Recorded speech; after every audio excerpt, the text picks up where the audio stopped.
60-70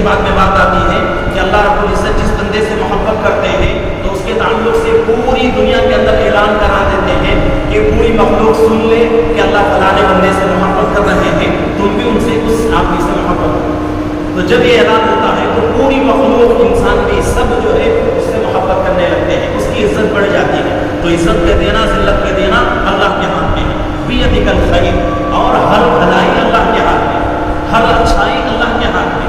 انک علی کل شیء قدیر، بے شک اللہ رب العزت جو ہے ہر چیز پر قادر ہے، ہر چیز کی طاقت اللہ کے پاس ہے۔ اللہ جس طرح چاہے جیسا چاہے کر سکتے ہیں، ہر چیز کی طاقت اللہ کے پاس ہے۔ دوسری آیت تولج اللیل فی النہار وتولج النہار فی اللیل، یہاں اللہ رب العزت جو ہے اپنی صفت اور ایک صفت بیان کر رہے ہیں۔ اوپر جو ہے دو صفتیں اللہ نے بیان کی، کیا ہے؟ پہلی صفت اللہ جس کو چاہتے ہیں ملک دیتے ہیں، حکومت دیتے ہیں، جس سے چاہتے ہیں چھین لیتے ہیں۔ دوسری صفت اللہ کی کیا ہے؟ اللہ جس کو چاہتے ہیں عزت دیتے ہیں، جس کو چاہتے ہیں ذلیل کرتے ہیں۔ یہاں تیسری صفت اللہ بیان کر رہے ہیں کہ اللہ کتنے بڑے قدرت والے ہیں۔ تولج اللیل فی النہار، اللہ رب العزت جو ہے اتنی بڑی قدرت اللہ کی ہے کہ اللہ رب العزت دن کو رات سے نکالتے ہیں۔ وتولج اللیل فی وتولج النہار فی اللیل، اللہ رب العزت کی قدرت کیسی ہے کہ اللہ رب العزت دن سے رات کو نکالتے ہیں، رات سے دن کو نکالتے ہیں۔ اللہ رب العزت کو دن سے رات کو نکالنے میں مشقت کی ضرورت نہیں، مشقت اٹھانے کی اللہ کو ضرورت نہیں پڑتی۔ رات سے دن نکالنے کے لیے اللہ کو تکلیف اٹھانے کی ضرورت نہیں پڑتی۔ کہ ہم دیکھتے ہیں مغرب کی نماز سے پہلے اجالا رہتا ہے، جیسے ہی ہم مغرب کی نماز پڑھ کے باہر جاتے ہیں تو کیا ہو جاتا ہے؟ اندھیرا ہو جاتا ہے۔ یہ اللہ کی قدرت ہے کہ دن ہوتے ہوئے دن سے اللہ رب العزت کیا ہے؟ رات کی شروعات کر دیتے ہیں۔ صبح جب ہم نماز کے لیے آتے ہیں، فجر کی نماز پڑھتے ہیں، فجر کی نماز کے لیے جب آتے ہیں تو اندھیرا رہتا ہے، لیکن فجر کی نماز پڑھ کے جب باہر جاتے ہیں تو اجالا ہو جاتا ہے۔ تو یہ بھی اللہ کی قدرت ہے کہ اللہ رب العزت رات ہوتے ہوئے بھی اللہ کیا کرتے ہیں؟ دن کو شروع کر دیتے ہیں۔ تو دن سے رات کو نکالنا، رات سے دن کو نکالنا، یہ اللہ کی بہت ہی زبردست قدرت ہے۔ اللہ کے علاوہ کوئی آدمی یہ جو ہے کام نہیں کر سکتا۔ انسان کیا کر سکتا ہے؟ صرف جو ہے روشنی کا انتظام کر سکتا ہے، صرف جو ہے لائٹ کا انتظام آدمی کر سکتا ہے، اتنا ہی۔ کتنی اندھیرا ہو، اندھیرے میں آدمی کتنا بھی روشنی کا انتظام کر لے، لیکن سورج کی روشنی کے برابر وہ روشنی نہیں ہو سکتی، دن کے اجالے کے برابر وہ اجالا نہیں ہو سکتا۔ تو یہ قدرت اللہ کی ہے۔ آگے اللہ فرما رہے ہیں اور ایک صفت، چوتھی صفت اللہ کی، وہ تو خرج الحج من المیت وہ تو خرج المیت من الحی، اللہ رب العزت زندے سے مردے کو نکالتے ہیں، مردے سے اللہ رب العزت زندے کو نکالتے ہیں۔ ایک انسان ہے چلتا پھرتا آدمی، رہتے رہتے آدمی کیا ہو جاتا ہے؟ دنیا سے چلا جاتا ہے۔ تو زندے سے اللہ رب العزت مردے کو بنا دیتے ہیں، مردے سے اللہ زندے کو کیسے نکالتے ہیں؟ مرغی کے انڈے کو ہم دیکھتے ہیں، مرغی کا انڈا مردہ رہتا ہے، اس کے اندر کیا ہے ہمیں معلوم نہیں، لیکن کچھ دن جو ہے مرغی کے نیچے رکھنے کی وجہ سے وہ انڈا پھوٹتا ہے، اس کے اندر سے ایک جان باہر نکلتی ہے۔ تو یہ بھی اللہ کی قدرت ہے کہ اللہ رب العزت جو ہے زندے سے مردے کو نکالتے ہیں، مردے سے زندے کو نکالتے ہیں۔ وَتَرْزُقُ مَن تَشَاءُ بِغَيْرِ حِسَاب، اور اللہ رب العزت اور ایک پانچویں صفت ہی ہے کہ اللہ رب العزت جس کو چاہتے ہیں بے حساب روزی دے دیتے ہیں، جس کو چاہتے ہیں اللہ رب العزت بے حساب روزی دیتے ہیں۔ روزی دینے کے لیے اللہ کو مسلمان ہونے کی ضرورت نہیں، ایمان والا ہونے کی ضرورت نہیں، اللہ والا ہونے کی ضرورت نہیں، نبی ہونے کی ضرورت نہیں، صحابی ہونے کی ضرورت نہیں، دنیا والے کو بھی اللہ بے حساب روزی دیتے ہیں۔ آج بہت سارے لوگوں کا یہ اعتراض ہے کہ ہم نمازیں پڑھتے ہیں، سب کچھ کرتے ہیں، اللہ میں نہیں دیتے، کافروں کو اللہ کیوں دے رہے ہیں؟ روزی کا تعلق ایمان سے نہیں ہے، روزی کا تعلق اعمال سے نہیں ہے۔ ہاں اتنا ہو سکتا ہے کہ اعمال کی وجہ سے ہمارے روزی میں برکت تو ہو سکتی ہے، لیکن ایمان کی وجہ سے اور اعمال کی وجہ سے اللہ رب العزت جو ہے ہمیں روزی دے، یہ اللہ کا قانون نہیں ہے۔ اگر یہ قانون ہوتا تو پھر جو ہے وہ حدیث جس کے اندر اللہ کے نبی صلی اللہ علیہ وسلم فرماتے ہیں کہ اس دنیا کی حقیقت اللہ کی نگاہ میں ایک لنگڑے مچھر کے پر کے برابر بھی نہیں، لنگڑے مچھر کے پر کے برابر بھی نہیں۔ اگر اتنی بھی حقیقت اللہ کی نگاہ میں دنیا کی ہوتی تو اللہ رب العزت کائنات میں کسی غیر انسان، غیر مسلمان کو ایک لقمہ کھانے کے لیے نہیں دیتے، ایک گھونٹ پینے کے لیے اللہ نہیں دیتے۔ تو دنیا کی حقیقت کچھ بھی نہیں ہے اللہ کی نگاہ میں، اللہ جس کو چاہتے ہیں بے حساب روزی دے دیتے ہیں۔ تو اسی لیے اکثر جو ہے ہمارے انبیاء علیہ السلام جو گزرے ہیں تو فاقوں میں ان کی زندگی گزر جاتی ہے، فاقوں میں ان کی زندگی گزرتی رہتی ہے۔ اگر ہماری سوچ کے مطابق ایسا ہوتا تو پھر نبی جو ہے پوری دنیا میں سب سے بڑے مالدار ہونا چاہیے، نبی کو پوری دنیا میں سب سے بڑے جو ہے مالدار ہونا چاہیے، لیکن کوئی نبی ایسا نہیں گزرا۔ بہت سارے نبی جو ہے خوابوں میں جن کی زندگی گزرتی تھی اور جن کے اندر جو ہے امت کا ہی غم رہتا تھا، امت کا ہی فکر رہتی تھی، تو یہ روزی کا مسئلہ بھی جو ہے اللہ جو ہے مقدر سے اس کا جو ہے تعلق ہوتا ہے کہ اللہ جس کو چاہتے ہیں بے حساب روزی دیتے ہیں۔ تو یہ جو ہے اللہ کے صفات آج بیان ہوئے ہیں، آگے بھی بہت ساری باتیں ہمارے سامنے آئیں گی، تو اللہ رب العزت سے دعا ہے کہ اللہ رب العزت ہم تمام اللہ کی صفات کو سمجھنے کی، اللہ کی طاقت کو سمجھنے کی اور صحیح طریقے سے زندگی گزارنے کی اور اپنے اعمال کو سدھارنے کی اللہ